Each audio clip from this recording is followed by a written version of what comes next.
Hola, bienvenidos a Cipre en Diálogo. Yo soy la licenciada Nancy Rodríguez. Hola, yo soy la licenciada Cintia Cirilo. Seguimos en una cápsula más hablando sobre el trabajo y mi salud emocional.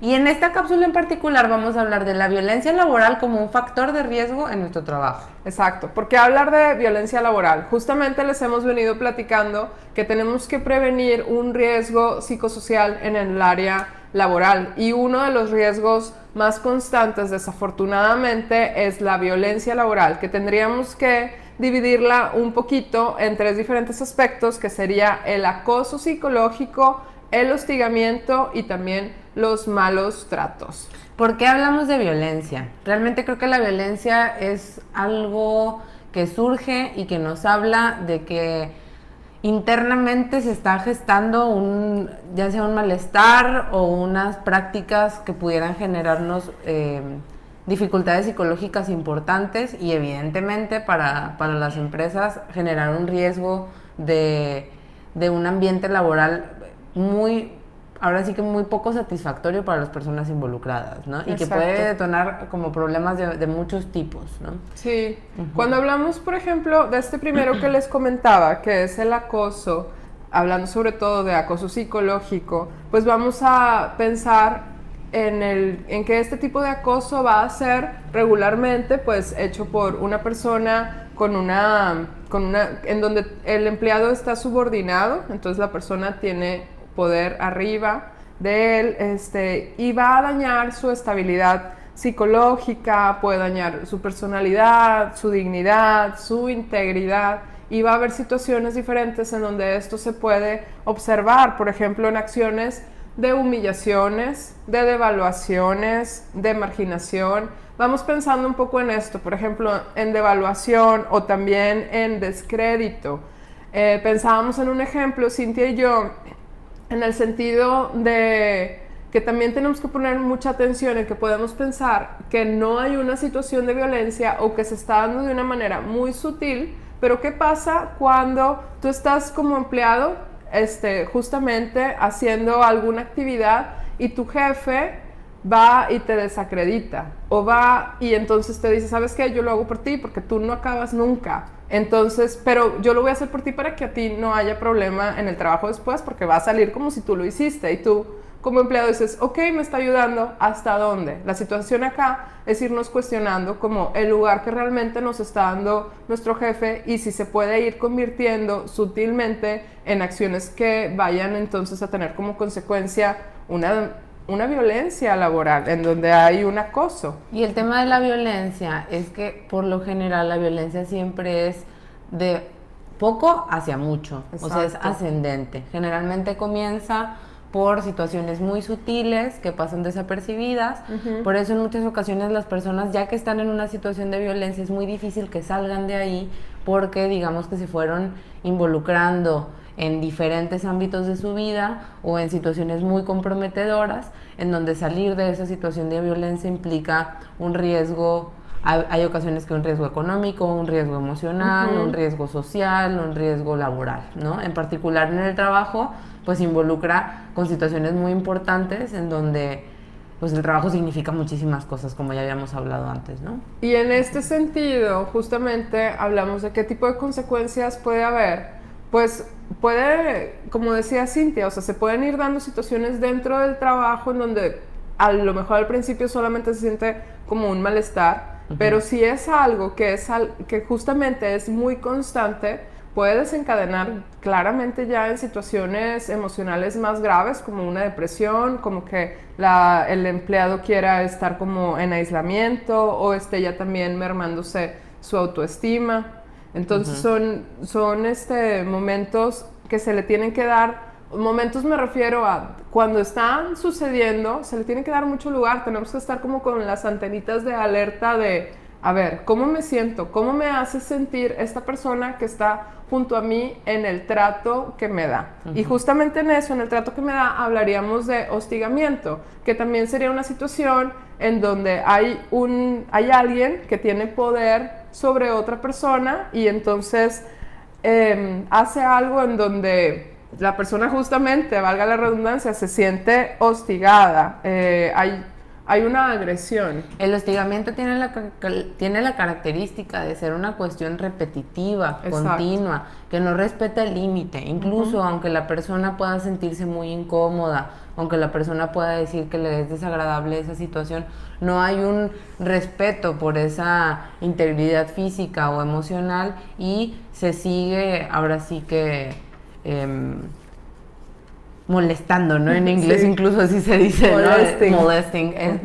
Se sigue utilizando esta posición de poder para obtener un beneficio sobre esta persona. A veces incluso puede ser únicamente a través de palabras, otras veces puede ser a través de acciones físicas, ¿no? Pero pensemos la violencia como cualquier situación en la que la persona que esté en una posición de poder por cualquier cosa, aunque sea su jefe o no, pero que tenga una posición de poder sobre el otro, utiliza esta posición de poder para su propio beneficio, no considerando a la otra persona. Eso es la definición, ahora sí que muy reducida de violencia, pero que nos va a permitir entender cuándo es que se rompe el límite. O sea, cuándo es que no se está pensando en las dos partes y nada más se está pensando en una y eso pudiera beneficiar o perjudicar a la otra persona, ¿no? Y fíjense, dentro de violencia, justo con lo que habla Cintia, podemos pensar en estas situaciones muy sutiles que les comentaba antes como malos tratos.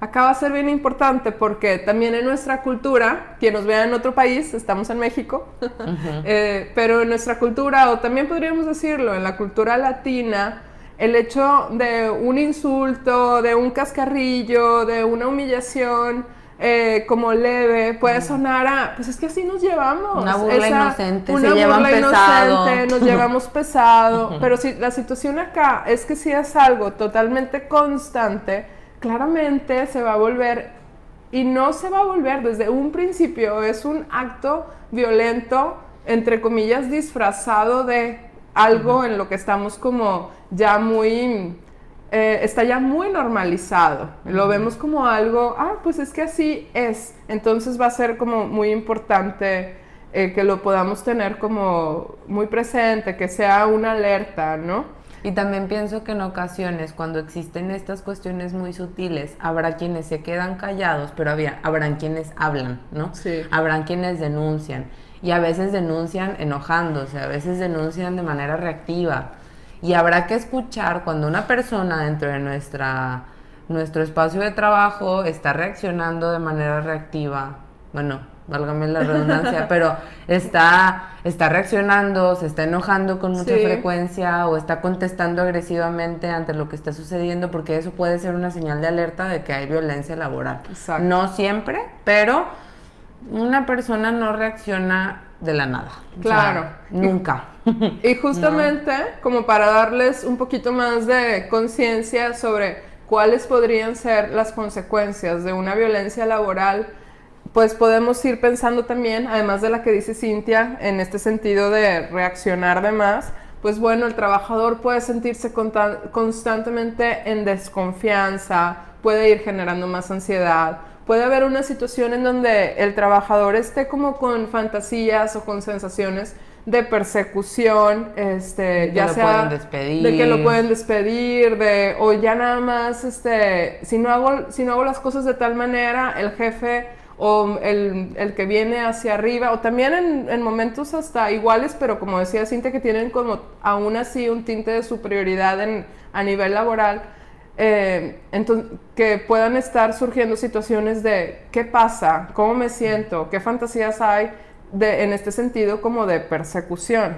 Y mucho ojo, porque ahorita estamos hablando de violencia desde un superior, como pensando un jefe hacia un trabajador, pero también se ve a la inversa y es bastante frecuente, ¿no? O sea, no únicamente el empleado puede ser el que esté viviendo violencia laboral, también los jefes pueden estar viviendo violencia laboral por parte de sus empleados. Y eso justamente los pone a veces en una posición vulnerable, ¿no? Sí, es como si el jefe no pudiera denunciar porque él es el jefe. Y ahí nos metemos en una encrucijada que también tenemos que escuchar. Me ha tocado en la clínica un pequeño ejemplo, como esta situación en donde el jefe es alguien nuevo en el equipo, no era parte de la empresa, y entonces llega y la empresa ya tiene una manera de trabajar, y al jefe que todavía no tiene como una posibilidad de saber manejar su equipo propiamente, entre comillas podríamos decir, se lo comen vivo. Entonces es una situación en donde también el jefe que tanto puede llevar a cabo su trabajo y poder realmente tener un espacio laboral confortable y que dé para más. Y ahí es complejo porque en teoría el jefe estereotípicamente tendría que mostrarse sereno, respetar, saber qué hacer siempre, ¿no? Y pues ahí es un poco complejo, ¿no? Bueno, pues estas son algunas de las situaciones que pueden pasar justamente como consecuencia psicológica. Hay más, podríamos quedarnos hablando más acá sobre esto, pero la idea sobre todo es que nos acompañen a seguir pensando en cuándo y cuándo no se dan situaciones de violencia laboral o que las damos como por hecho, como decíamos hace ratito, son situaciones muy sutiles y que no se le da lugar y como decía Cintia ahorita, hablando justamente que tenemos que darle lugar tanto al jefe o al patrón como al empleado. Y pensar que la violencia habrá que no necesariamente reaccionar ante la violencia, sino poderla ir neutralizando a través de la comunicación, a través de poner límites muy claros desde ambas partes, desde ambas direcciones, etcétera, ¿no? Bueno, pues acá dejamos por hoy. Nos vemos muy pronto. Compartan este video y síganos en los otros videos de Cipre en Diálogo.